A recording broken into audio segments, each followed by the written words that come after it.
You know, the problem with trying to do videos in natural light is if you have a beautiful tree outside that the wind is blowing through, it's gonna cause shadows on your face.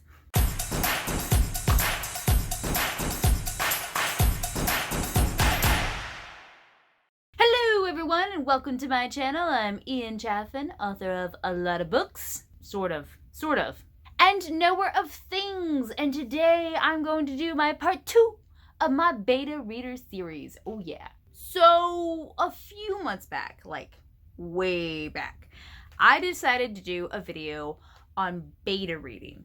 And that first part was for actual beta readers, not the authors, but the beta readers. And how you would go about being a beta reader, and you know what it could do for you, and if you really wanted to help people out, yada yada yada yada yada.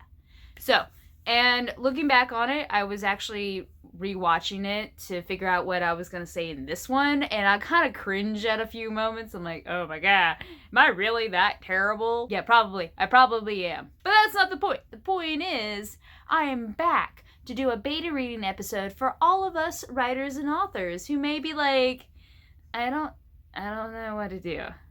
What do? And here we are. So today we're going to go over what you'll do before, during, and after a beta read for your lovely, lovely book. First things first though, make sure your book is actually in the position to be beta read. If you go out and you go give a first draft to people and they say it sucks, it's probably because it does, because it's a first draft. So please don't do this during your first draft. Do it after like a few drafts and all that. Everyone is different, so you know, some people can get their book done in 2 drafts.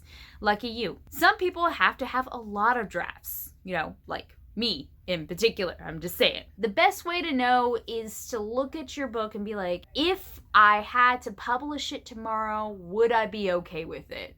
And if the answer is yes, you probably still need to do a lot of work. However, you're probably ready for the beta read. So with all that in mind, let's get to it. Hello and welcome to my desk. Oh yes. So the reason why we're over here and not in any other part of my room is because I need to show you all forms and documents and all that fancy stuff to actually help you understand where I'm coming from. Not because you couldn't understand my words alone, but because I don't trust my words alone. I always have to over-explain things. You've seen my videos. I'm going to show you some forms and documents that go along with the beta reading process that I have made for previous beta reading stuff, and hopefully you all can follow along. And while we're at it, I'm going to have my handy dandy notes right here on the desk where you can't see them. Actually, I probably didn't even have to tell you all that they were there, but they're there. So, you know, I can't just memorize the whole script, so why not? Actually, I did one time. I was the evil queen in Snow White and the Seven Dwarfs in high school, and that was pretty rad. But that's not the point. And I didn't say rad. I'm cooler than that. I'm hip. Yeah. So before you actually get beta readers, you have to set up your book. So there are many ways you can do this. You can do this with Microsoft Word, you can do this with Google Docs, you can do this with a lot of other things. If you have something that's similar to Google Docs that is not as annoying as having an overlord company like Google, yeah, please tell me. No offense, Google. I love you. When I first got a beta reader for Loading Life, I actually printed it out and gave it to the beta because the beta was actually my editor, and my editor was my sister-in-law. But the real beta of Loading Life was a person that was halfway across the country, and I emailed her a Microsoft Word document that she made comments on. And the cool thing is that Google Docs, even though it's very, very limited compared to the old Microsoft Words, and I'm saying the old ones because at least you didn't need a subscription for them, even though they're highly limited compared to the Microsoft Word, you can still put comments on them. The reason why I don't use things like Scrivener or anything else is because I write my books in Scrivener, but it's really hard for beta readers to comment on Scrivener, especially if they don't have that. And you wouldn't expect a beta reader to have something like that. You would expect them to have something similar to Google Docs or Microsoft Word or something like that. So basically, you need to make it as simple and easy as possible for these beta readers to access your book. And you need to make it in a way where they can comment on it without like actually writing in with the book. And that's why I love part of Google Docs and Microsoft Word and all that. Whichever one you choose, just remember there are ups and downs to both of them. One of the downs to Microsoft Word is that if you do send them a document, you have to ask for it back. The cool thing about Google Docs is, well, you don't have to ask for it back. You'll always have access because you're the one that made it. The worst betas can do is delete their comments after the period that you have for them to do the beta. So hopefully they don't do that. But yeah, that's still a possibility. So for the last book I did betas on, it was Pride. And I set up a Google Docs and I had beta read part 1 and part 2 as the master documents, and then put the entire book in one huge document for the betas. If your book is very big, it'll take a long time for it to load, so you might want to divide it into 2 and just give them 2 separate documents. The other reason why I have 2 separate master documents is because I wasn't completely done with the last few chapters of the book before I gave it to them. So learn from my experience and get your whole book done before you even think about beta reading. So how I set mine up is I had a letter to all of my betas. You know, it says hello, so it doesn't necessarily say their name. If I wanted to put in their name, I could later on. But I basically said, thank you so much for this. And if they'd like a regular Word document, to let me know, just in case. Thankfully, no one asked, but I had it ready, just in case. And also, I said I would have a specific question or 2 for a chapter. Possibly. If they would, it would be at the beginning of the chapter. There won't be that many. First time I did a beta read, there were tons, and I decided to cut it down and just make 10 basic questions that are right here. You can read them. I'll even make it bigger on the screen. Yep, 10 basic questions that they could go over for the entire book. I wanted them to keep these in mind for the entire book because it kind of applies to the entire book. Now, yours might be a little bit different, but you can reword these. You can copy them for yourselves if you want. I don't mind if you take them. They're not copyright material, so don't worry about that. And then I said you could answer these questions by typing at the top of each chapter or by adding comments. What I would do differently for my next beta read is just have them do comments. Either right click and do comment or have the comment right here, which I told them how to do that just in case. Please make sure you are in suggesting view and not editing view. I didn't know if I could put them in suggesting view myself, but just in case I put that. And if they had any questions, to email me and all that. Again, I told them thank you because beta readers don't have to do this. They don't have to beta read. Now, you may not pay your beta readers, and that's fine because most all people don't. So don't feel like, oh, I have to pay them. No. Very, very, very few people actually pay their beta readers. However, because of that, beta readers aren't your employees. Beta readers aren't getting any monetary compensation. Beta readers are just helping you out because they love to help people out. Keep that in mind as you work with them. And so now I have all of these as my table of contents. They're all of my chapters. And when you right click on one of them, they can go to the link. They can also do just left click and then click to the link and get right to the actual chapter. How you do that is with the prologue or with chapter 1 or anything like that. What you do is you type it in, you highlight it, and then you go up here and you press heading 1 or heading 2, it doesn't matter, as long as you have a heading of some sort, and then you can, basically click, insert table of contents, down here, pick one of those, all that loveliness. And that's how I set it up. And just to stop right here, this is a very old version of it by now, so don't think this is the final version of my book. It's not. So we get to chapter 1, and you see one of my questions, right? Do Kai and Goldie act like teenagers besides being in a hunter society? That is one of the questions I asked, and through all the chapters I had them. I did do this though. There was one question that I had on one chapter that would spoil the chapter. So I told them, I put in a little note at the beginning of the chapter that says, there is a question here, but I don't want to spoil the chapter for you. So when you get done with it, come back to this question and reveal it to yourselves. And all I did, how I hid the question, was just highlighted it and then made it into white. And then it hid, right? because I didn't want to spoil anything for them. You can also put your questions at the end of the chapter. I like to give them a time to think about, oh, this is what I'm going to be looking for in this chapter, but you can do it the other way too. It's not that terrible of a thing. So whichever way you like this, go for it. So before you post anything at all asking for beta reads, you have to figure out how are you going to get the information from your beta readers where you can contact them. Now, I did notice that some of the Google Reads groups didn't like external links, so you would have to ask a person there and then hopefully wait for them to contact you through your inbox or anything like that. That's okay, that's fine. Yeah, so however you do it. However, if the place does allow you to have external links to at least a form where beta readers can fill it out, it's good to have a form. And that's one of the only things I really like about Google Forms. It's really great. If you have any other way to collect information, awesome. But look at me.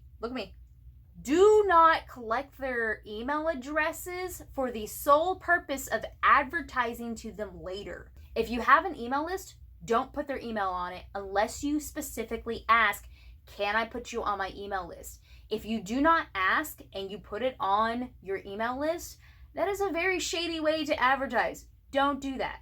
You are collecting their email just to send them the Word document or just to link them to the Google Doc or whatever you do, right? And also, I probably don't even need to say this, but don't sell their information. That's a jerk move too. With that all said, here's how I did the form for Pride. So as you can see, it's Pride Beta Read, and I put in parentheses YA Fantasy, where they're just reminded of what it is, right? And then I said thank you, and then I put the time and date. Signing up does not mean you'll be a beta reader. Who knows? You might be a lucky person and get like 20 beta readers, so you had to pare down to only a few just to keep up with everything. Then I asked for their email, and then I gave them a summary of Pride. What I would do is put this note and then the summary and then their email, right? And see how the summary doesn't include everything in the book? Don't be that jerk. And then I also told them right here, it's projected to be roughly 70,000 words, right? It's the first book in my 7-book series, so I give a little bit of information and then I add on to it with like a little bit from the book itself. Right, and that's probably out of date too, so I need to update that. When I do this again, I'm just gonna ask for their first name or just go with the what do you prefer I call you, because you honestly don't need to know your beta readers' actual real names, and sometimes it makes people feel safer because you won't actually know the real name. So just saying, just pointing that out there. And then your age range, if they fell into this 13 years or younger, I probably wouldn't choose them, no offense, beta readers. This one's a little bit less iffy, the 14 to 17, but you still never know. Another thing I would also add is asking them if they are over the age of 18 or if they have parents' permission to do this beta read, mainly because I'm very protective of kids, and you never know, maybe a parent does not want their kid to be, reading beta read stuff when they should be paying attention to their classwork. You never know. A kid's job is to get educated where they're at least a decent person when they turn 18. That is your job, children. I know you don't get paid for it, but guess what? Your parents don't get paid for watching after you. And if they do, let me know how they do that. Besides being a teacher, I'm already that. And then you go down, do you have a review account? And I just wanted to know this just in case any of them wanted to review. So, and it's okay if they had none. As a beta reader, I ask that you keep a book a secret. I'm cool with you telling people that you're reading it, but don't spoil it. And if they said, no, I'm not, I pretty much dropped them, but there was no one to say, no, I'm not. Everyone was like, yeah, I'm totally fine with that. And then I reminded them again about the time frame, right? And then if they were a maybe, I talked to them a little bit more, but if they said no, I'm like, oh, I can't use you, I'm sorry. And then I always wanted to know if they beta read before. It's okay with me if you have not beta read, like if my book is your first book. But I also know that if it is your first book, you might have a lot more questions. So, want to be like more thorough with telling you it's like, oh, hey, just stuff. So I'm always curious. And then, of course, if I clicked on the responses, you would see all the people that signed up. Now, it does say 12. 2 of them dropped out. So I only had 10. And then some of those 10 I can't remember how many of the 10 didn't get done on time, which ended up being okay because I was able to extend the time that I needed to get it done. But just know that some people may not get it all done. Some people may only do one chapter. Always tell your beta readers, it's okay if you only get one chapter done. Life happens, stuff comes up, it's fine. And it's cool that you're dedicating your time to my work. So thank you. And even if you only have one chapter done, that's awesome. Just turn it in and it'll help me with that chapter. That's what you tell them. Something like nice like that, because come on, they are giving up their time. Most all beta readers don't get money. And if they do, I really want to know how they're doing it. And actually, a potential beta reader that I did have sign up, she asked me if it was something that she got paid for, and I told her no. Up front, I told her no.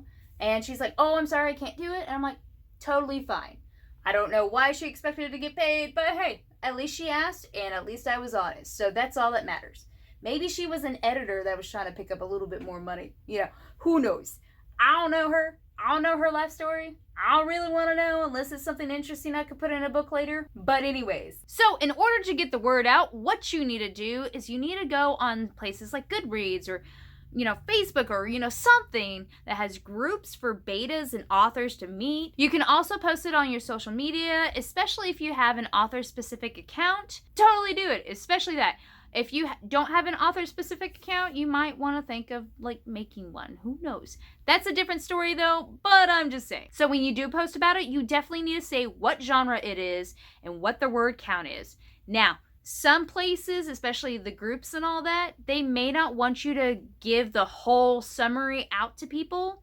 You may get away with maybe 2 or 3 sentences of a summary, but you may not, and that's okay. You can say the full summary is in your form, or if someone's interested, you can give them the full summary through messages, whatever. But yeah, so definitely double check that. What you need to do though, specifically, is to tell them if there's anything that a reader may be uncomfortable with, if it's in your book. So, for example, if you have a lot of make-out scenes, please say something about it. Not all of us want to see 2 characters make out, especially if they're under the age of 18, and that could be considered something very, very, very dangerous, which I will not say on here because I'm on the YouTube or anywhere else I post this. So, yeah, I don't want to get myself in trouble. But you can kind of figure it out. That's a whole different can of beans, can of worms, however you say it. But that's just one example. Maybe your book has a lot of violence or a lot of fighting. Say something about it. Maybe your book has a lot of cussing. Say something about it. I made that mistake of not saying, oh, hey, it has some cussing in it.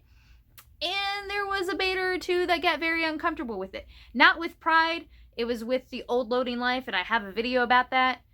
I've changed my ways. That's a whole can of beans on its own. So yeah, so just remember the specific genre, the word count, maybe a summary if you can get away with it, and anything really specific that not all readers want to read. So for example, for Pride, if I was posting about it, I would put young adult, urban fantasy, about 70,000 some odd words. Actually, I don't even know the count of words now because I've messed with the document a lot. And then I could put, there are some fighting scenes, but nothing too violent, and yada, yada, yada. So after you have everything set up and you have people sign up and everything's good to go and you choose your betas, just remember, you may only get 1, and that's okay. Hopefully you get at least 3, if not more. However, if you are a new author, please don't say, I'm gonna have all 20 people do my beta, because you probably can't handle 20. Not saying anything about your ability, but yeah, 10 is a good number. You can have a little bit more, a little bit less, but 10's a good number. Between 3 and 10, where you at least have people going back and forth on it. However many beta readers you get, when you do get them, email them, thank them for their service. That sounds weird. And then tell them that on the date that you have it started, you're gonna send them an email with either the Google Doc link or with the Microsoft Word document in it or anything like that. and then remind them if you have any questions or if something seems weird or if a chapter seems like it's not there, email me please. Because hey, you never know if you're gonna mess up. And it's so cool when someone's like, oh, I think you missed chapter 16 in here. That actually did happen once to me, but that's a different story. And now we come to during the beta read. When the betas are beta reading your read of the beta stuff, what do? You sit there, stare at the wall, and cringe because someone's reading your book, which you're happy about, but you're also like, oh no. But this is the time that you get a rest. You can work on other stuff. You can do pretty much anything, but don't pester your betas every single day. If you really, really, really want to talk to your betas and making sure that they are like at least doing something with your book or anything, or just want to drop hints like, hey, I'm just saying it's there. What you do is about halfway through the beta read timeline that you gave them. So like say if it was a month, like 2 weeks in or something like that, you send them an email and you're like, hey, I'm so excited that you're still doing this for me. Thank you so much.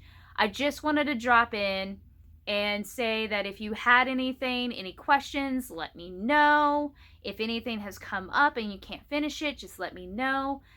Thank you so much, though. See you later. Be a best book nerd. Or, something like that. Yeah. If you want to copy that, you can't use the book nerd part. That's my thing. No, just kidding. I don't care. But yeah, so it's just you waiting. Do something else. Finish those dishes that you didn't get done. I'm looking at you.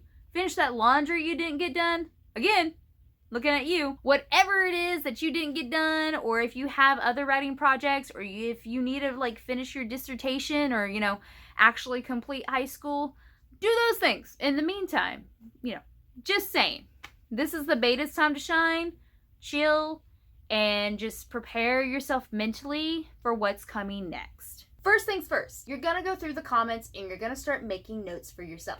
Look at me though. Don't be offended by anything they say and don't take it personally. I know pretty much that was all the same thing, but I'm just telling you this where you don't get a big head. Don't be like, oh, but Liz, I'm the best writer ever. Why do people hate my work? Also, don't be like, I can't believe I'm the worst writer ever because they critiqued me on something so small. If you are that weak-minded, please don't write. Go somewhere else. This is not a weak-minded job.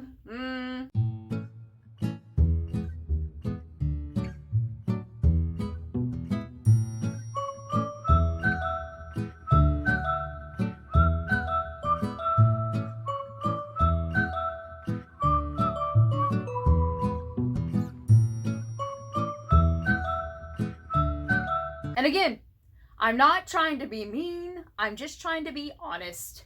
There are going to be people who hate your book just because you spell the word a certain way. That might be the right way to spell it. I have never had that situation, but it gets that ridiculous. So with that in mind, I want you to make notes on everything they say. Sometimes, especially if you have a lot of betas, they will say roughly the same thing, and that's why you need to make your own notes. I have it here, Pride Reference, and here's some of the notes. I may blur them out, I may not, and I color-coded them depending on what they talked about. I'm not going to go over my color coding though. You don't have to color code them if you don't want to, but basically you need to make yourself a separate document with all the stuff. So once your notes are done, you're gonna go through them and condense them and figure out what the real problem is. Maybe beta A says, oh, hey, I don't like this character and I kind of don't know why, but they seem a little off.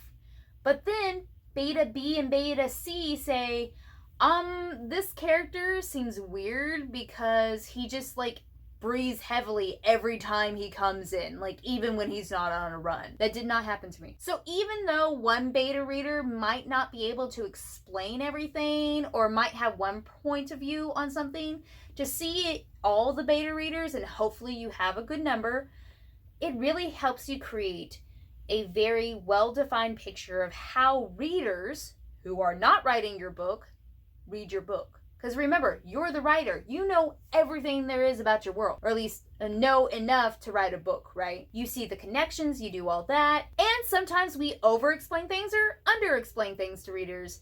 And getting their perspective, which is why we ask beta readers to do what they do, really does help. And just remember, you make the final decisions, not the beta, not anyone else. You do. So if you don't like what a beta says about a character, that's okay. You don't have to do anything. Let's just pretend someone says, well, I don't think Lavanya should have red hair. I'll be like, well, I respect your opinion, but I'm not going to put that in the book, or not going to take that out of the book. I like her with red hair for reasons, because red hair is pretty, but whatever. Another example that is actually real from this previous beta read is that a lot of my betas talked about Kai and how she was very teenager-esque, but she was also very off-putting. I didn't want the main character to be so off-putting that people really didn't care for her. So I had to rewrite her in a way that's like, hey, you should care for her, but also this is why she's a jerk sometimes, because she has family issues and dead brother issues and stuff like that. So here's the last bit. You might have a beta reader or two that are total trolls. And not even the good kind of trolls, They're just jerks on the internet wanting to make people's lives miserable because obviously something in their life is miserable. So yeah. So with this in mind, you might be asking, well, how do I handle these people? Because, it's so annoying to work with these people.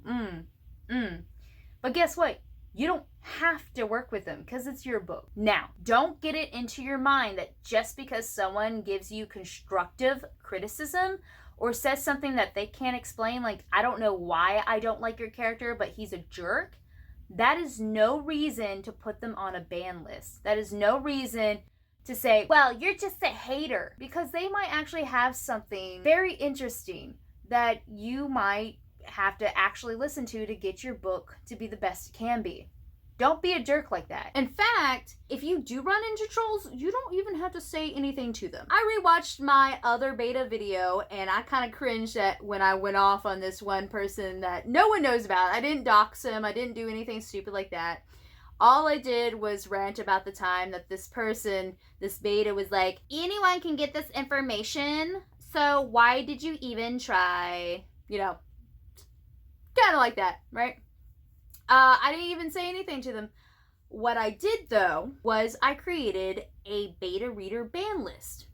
And that person's the only person on it right now. As I get more and more into the writing and author world and hopefully have my books be noticed by a lot more people, I'm probably going to run into people like this. So before anyone is put on your beta ban list, make sure they're not trying to say something, but they just really, really don't know how to say it. Make sure they're actual trolls and not just you being oversensitive to things. And I'm saying it this way because a lot of people are oversensitive to everything nowadays. Like, oh my gosh, turn the sensitivity down. The point is that when you just absolutely know that this person's a troll and not the good kind. And you may even ask other people, do you think this person's a troll? Do you think this person is a jerk? Huh? All you will have to do is put their name and their address in a document that only you will see. Only you. Don't dox them. Don't put it on the internet. Don't even talk about it. And then, if by chance this person wants to beta for you again, double check to make sure it's the same person with their email and name and be like, no. Just tell them on the internet, oh, there was a ton of betas and I couldn't choose you all, but thank you all, da-da-da-da-da. You don't even have to say anything.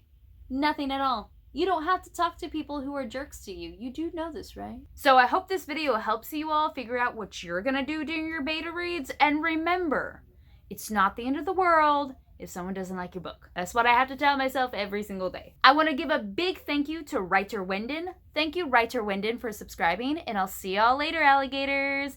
Bye-bye! Now, seriously, I should have done this earlier in the day because the light was just perfect, and now that it's getting like 6 o'clock, the light is just like, oh, by the way, we're not gonna cooperate, so yeah. So I hope my face doesn't look terrible. What's up? I think that was it. I don't know. So, and also, hey, what author needs some betas? And then, I want you all knowing, hello, and welcome to my desk.